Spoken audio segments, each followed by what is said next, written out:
بسم اللہ الرحمن الرحیم۔ السلام علیکم۔ اس دنیا میں اخلاق اور کردار کے اعتبار سے حضرات انبیاء کرام علیہم السلام سب سے بہتر لوگ تھے۔ یہ صرف ہماری عقیدت اور محبت کی بات نہیں ہے بلکہ تاریخی واقعہ اور حقیقت ہے۔ اسی طرح انبیاء کرام میں سے سب سے اعلیٰ شخصیت جناب نبی کریم صلی اللہ علیہ وسلم ہے۔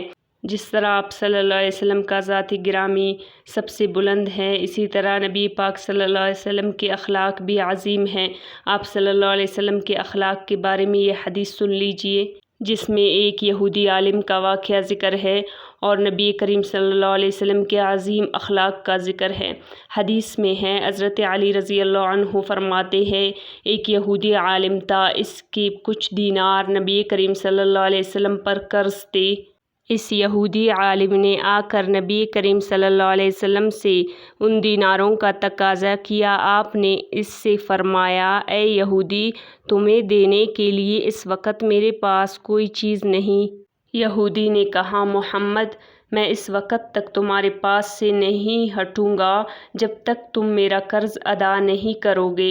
رسول کریم صلی اللہ علیہ وسلم نے جواب دیا، تب تو میں تمہارے پاس بیٹھ جاتا ہوں۔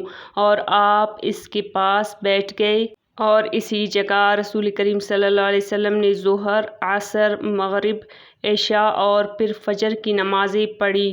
صحابہ کرام اس یہودی کو ڈرا دھمکا رہے تھے، لیکن جب رسول کریم صلی اللہ علیہ وسلم نے یہ دیکھا کہ صحابہ اس یہودی کو ڈرا رہے ہیں تو آپ نے ان کو منع فرمایا۔ صحابہ نے عرض کیا، یا رسول اللہ، یہ ایک یہودی ہو کر آپ کو پابند بنائے ہوئے ہے اور یہاں بیٹھے رہنے پر مجبور کر رہا ہے۔ رسول کریم صلی اللہ علیہ وسلم نے فرمایا، اللہ تعالیٰ نے مجھے منع کیا ہے کہ میں اس شخص پر ظلم کروں جس سے عہد کیا گیا ہو، خواہ وہ کوئی بھی ہو۔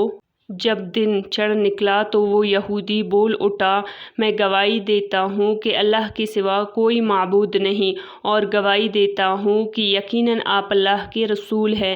میں اپنے مال و زر کا آدھا حصہ اللہ کی راہ میں صدقہ کرتا ہوں۔ جان لے کہ خدا کی قسم، میں نے اس وقت آپ کے ساتھ سخت رویہ اختیار کیا۔ اس کا سبب اس کے علاوہ کچھ نہیں تھا کہ میں آپ میں ان اوصاف کو آزمانا چاہتا تھا جن کا ذکر تورات میں موجود ہے کہ ان کا اسم گرامی محمد ہوگا، عبداللہ کے بیٹے ہوں گے، ان کی پیدائش مکہ میں ہوگی، وہ مدینہ طیبہ کی طرف ہجرت کریں گے، ان کی ملکیت کی سرحدیں ملک شام تک پھیلی ہوئی ہوں گے، وہ نہ بد زبان ہوں گے نہ سنگ دل، نہ بازاروں میں شور مچانے والے ہوں گے، نہ فحش کی وضع اختیار کرنے والے اور نہ بیہودہ بات کہنے والے۔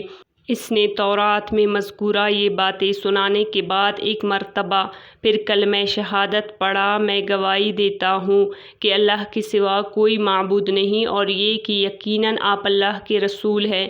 یہ میرا مال حاضر ہے، آپ اللہ کے حکم کی روشنی میں اس کے متعلق جو مناسب سمجھے فیصلہ فرما دے۔ وہ یہودی بہت مالدار تھا۔ اس روایت کو بہقی نے دلائل النبوہ میں نقل کیا ہے۔